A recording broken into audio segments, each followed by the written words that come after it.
தாவேக்காவை சார்ந்த சகோதரர்கள், திராவிட கழக கூட்டத்தில நாங்க பேசிட்டு இருக்கப்ப, சைட்ல டிவிக்கேன்னு கத்திட்டு போறீங்க. புதுச்சேரியில நடந்துச்சு, நேத்து நடந்துச்சு. இதுக்கு ரிசல்ட்டுக்கு முன்னாடி எலக்ஷன்ல நீங்க நிக்கிறதுக்கு முன்னாடியே நடந்துச்சு. உங்க கொள்கை தலைவர் பெரியார் தானே! தந்தை பெரியார் தானே! தமிழ்நாட்டினுடைய முதலமைச்சர் ஜோசப் விஜய் அவர்கள் தந்தை பெரியார் தானே கொள்கை தலைவர்ல ஃபர்ஸ்ட் படமா போட்டிருக்காரு.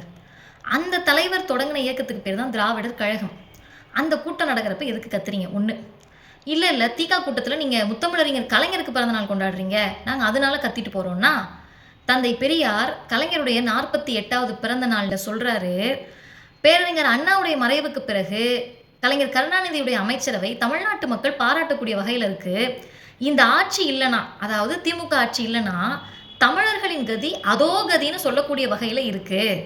அப்ப யார் உங்க கொள்கை தலைவரோ, அந்த தந்தை பெரியார் பாராட்டி மெச்சியவர் முத்தமிழறிஞர் டாக்டர் கலைஞர். அவருடைய பிறந்தநாள் கூட்டம் நடக்கிறப்ப நீங்க டிவிகேன்னு கத்திட்டு போறது எப்படி தெரியுமா இருக்கு? நீங்க வந்து அத ஒரு புரட்சியா நெனச்சு பண்றீங்களா? இல்ல ஹீரோயிசமா நெனச்சு பண்றீங்களான்னு தெரியல.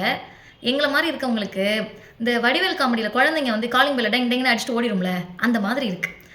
ஆர்எஸ்எஸும் பிஜேபியும் தான் இஸ்லாமியர்களும் கிறிஸ்தவர்களும் அதிகமா இருக்க இடத்துல போயிட்டு ஜெய் ஸ்ரீராம் ஜெய் ஸ்ரீராம்னு கத்திட்டு போவாங்க.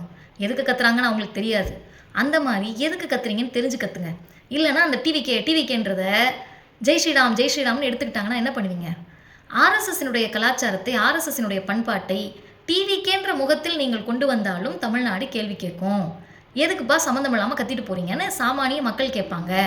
இதெல்லாம் வச்சு முடக்கிடலாம்னு நினைச்சீங்கன்னா, அவ்வளோதான் இருக்கீங்க. கொஞ்சம் யோசிங்க. கொஞ்சம் போய் வாசிங்க.